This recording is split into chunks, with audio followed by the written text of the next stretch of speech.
राष्ट्रीय राजधानी क्षेत्र दिल्ली विधानसभा द्वारा बनाए गए किसी भी कानून को संशोधित करने का, उसके स्वरूप को बदलने का या उसको निरस्त करने का भी अधिकार प्राप्त है। संघीय ढांचे की बात सारे लोग करते हैं। कल कोई तमिलनाडु में हो जाएगा, गुजरात में हो जाएगा, महाराष्ट्र में हो जाएगा। ना जी, मैं नहीं कर सकता वहां, क्योंकि वो पूर्ण राज्य है। आप ये सारी आर्गुमेंट करते वक्त ये भूल जाते हैं कि दिल्ली राजधानी क्षेत्र पूर्ण राज्य नहीं, इसका यूटी से भी एक अलग स्टेटस है और इसके लिए संविधान के अंदर अलग प्रोविजन है। और जो कहते हैं कि हम पावर हंग्री हैं, मान्यवर, ऐसा जो लोग कह रहे हैं वो जरा आईने में अपना चेहरा एक बार देख ले, उन्होंने क्या क्या किया। मैं बताना चाहता हूं मान्यवर, 2014 से लेकर अब तक देश में कई चुनाव लड़े हम, कई चुनाव हारे भी, कई चुनाव जीते भी। न में हारने का भय है, न जीतने का अहंकार है। मान्यवर, हम तो वो पार्टी से आते हैं जिनके कभी लोकसभा में 2 सदस्य हुआ करते थे और वो 2 सदस्य देखकर कांग्रेस की ट्रेजरी बैंक से ताने लगाए जाते थे, हम 2 और हमारे 2। शक्ति सिंह भाई ने ठीक ही कहा, जो इतिहास को भूल जाते वो इतिहास बन जाते। शक्ति सिंह जी, ये कहावत नहीं, मैं तो सदन में ही देख रहा हूं। जो इतिहास को भूल जाते हैं वो इतिहास ही बन जाते हैं।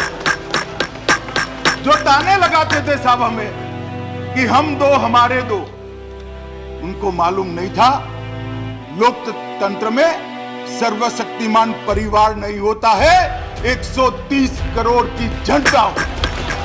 देश भर के सारे लोकतांत्रिक अधिकार छीन लेने वाली पार्टी, विपक्ष के 2 लाख से ज्यादा कार्यकर्ताओं को कोई दोष के बगैर जेल में डाल देने वाली पार्टी, मान्यवर। सभी, मैं बताता हूं क्या व्यवस्था है, मैं बताता हूं।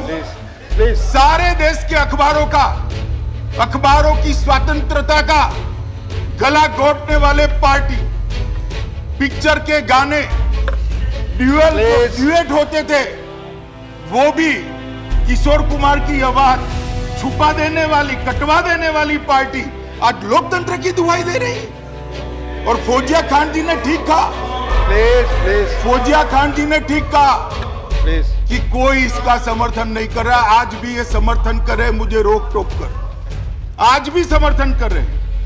मान्यवर, फौजिया खान जी ने ठीक कहा कि देश में इमरजेंसी का कोई समर्थन नहीं कर सकता, ना करना चाहिए, ना आज भी मैं आपको कहता हूं मत करिए, वरना बहुत दिक्कत है। हमें पावर हंग्री कहा जा रहा है, मैं कभी नहीं छिपाता मान्यवर, मैं कह देता हूं, मैं चाहता हूं कि हर चुनाव में मेरी पार्टी जीते, ऐसी मेरी मंशा भी है और प्रयास है। इसमें कोई बुराई नहीं है, लोकतंत्र में हर दल प्रयास करे। तो क्या आप चुनाव हारने के लिए मैदान में उतरते हो? हर पार्टी चुनाव जीतने के लिए मैदान में उतरती है, मगर हमारा रास्ता कार्यकर्ताओं को मार देने का नहीं है जवाहर साहब, कार्यकर्ताओं की पत्नियों पर बलात्कार करने का नहीं है, उनको उड़ीसा तक भाग जाना पड़े, ये हमारा रास्ता नहीं है। हमारा रास्ता चुनाव का रास्ता है। चुनकर हम आना चाहते हैं, लोकतंत्र के आधार पर आना चाहते हैं। हमारी मंशा पर कैसे सवाल करते? मान्यवर, मैं बताना चाहता हूं ये क्यों लाना पड़ा है। आज मैं जब यहां पर हूं तब संजय भाई ने कहा फोबिया हो गया है। संजय भाई की तरह भाषा का प्रयोग मैं नहीं कर सकता। आजकल कर मुझे 27 साल हो गए किसी न किसी विधायिका में रहते हुए, मैं इसी भाषा का प्रयोग नहीं कर सकता, परंतु सदन की मान्य भाषा में जवाब जरूर दूंगा और मेरा अधिकार है। उन्होंने कहा कि फोबिया हो गया है। अरे भाई, फोबिया कैसे होगा, किसको होगा? आप हमारी डिपॉजिट जमानत का आधा डेटा लेकर आए, मैं दे दूं। बहुत इससे भी ज्यादा गई है हमारी जमानत, कोई नई बात नहीं है। मगर एक म्युनिसिपैलिटी जीतकर हम ऐसा नहीं कहते थे कांग्रेस को हमारा फोबिया हो गया है, ऐसा अहंकार हम नहीं पालते थे। ये सरकार ये कहना चाहती है मान्यवर कि ये हिंदुस्तान की सबसे बुद्धिहीन सरकार है। 7 वर्षों तक ये सत्ता में रहे, इनको एमसीडी के एकीकरण का ज्ञान नहीं आया। 15 साल भारतीय जनता पार्टी एमसीडी में रही, भ्रष्टाचार का गढ़ बना दिया, तब एकीकरण का ज्ञान नहीं आया। जिस दिन चुनाव आयोग ने घोषणा की, चुनाव की तारीखों की घोषणा के लिए, जिस दिन चुनाव आयोग ने चुनाव की घोषणा, I have allowed a point of order. Under what rule? 7 साल के बाद इस सरकार को दिन में अचानक सपना आया। उस दिन मान्यवर 9 मार्च की तारीख थी। चुनाव आयोग ने तारीखों का ऐलान दिल्ली में एमसीडी इलेक्शन के लिए करने के लिए प्रेस कॉन्फ्रेंस बुलाया। उसी के ठीक पहले इनको सपने में आया कि एमसीडी का एकीकरण करना है, एमसीडी को एक करना है, और इन्होंने चिट्ठी भेज के चुनाव आयोग जैसी संस्था की निष्पक्षता को खत्म करने का काम किया है। भारत के इतिहास में पहली बार हुआ कि किसी सरकार ने चुनाव की तारीखों के ऐलान से रोका। ये बिल एमसीडी के एकीकरण का बिल नहीं है मान्यवर, ये बिल केजरीवाल फोबिया बिल है। अरविंद केजरीवाल से आपको डर लगता है, आपकी हिम्मत नहीं है चुनाव लड़ने की। 56 इंच का सीना लेके प्रधानमंत्री जी चुनाव छोड़ के भाग गए। केजरीवाल को रोकने के लिए कह रहे हमें एमसीडी चलानी है, एमसीडी चलानी है। संजय सिंह, मैं अरे क्या क्या बोला गया सर? नहीं don't go in the sir, क्या क्या बोला गया? Don't make personal comment. क्या क्या बोला? Don't make personal. मैं आ रहा हूं, मुद्दे पे आ रहा हूं सर। मान्यवर, ये केजरीवाल फोबिया बिल है। केजरीवाल से इनको डर लगता है। रात के सपने में इनको केजरीवाल आते हैं। चुनाव हारने की गाथा बता रहे थे। गृह मंत्री जी बहुत ध्यान से सुनिएगा, और मैं ऐसा मानता हूं कि वो लोग राजनीति में कायर होते हैं जिनके अंदर सच सुनने का साहस नहीं होता। आपने बहुत अच्छा किया बताया, उत्तर प्रदेश में हमारी जमानतें जब्त हुई। बहुत अच्छा किया बताया आपने कि गोवा में हमारी जमानत जब्त हुई, उत्तराखंड में हुई। मैं सोच रहा था 51 से निकालूंगा तो आप ज्यादा शर्मिंदा हो जाएंगे, लेकिन मैंने कहा बात से ही शुरू करते हैं। शुरू कर रहे हो सर। ये 80 में चुनाव में लड़े, तमिलनाडु में 0 सीट आई। 84 में लड़े, 0 सीट आई। 89 में लड़े, 0 सीट आई। 91 में लड़े, 0 सीट आई। 96 में लड़े, 1 सीट आई। 2001 में लड़े, 4 सीट आई। 2006 में लड़े, 0 आई। फिर 2011 में लड़े, 0 आई। 2016 में लड़े, 0 आई। 41 साल, 42 साल to do with the bill. आप अरे बोले बिल पे कितना बोला इन लोगों ने।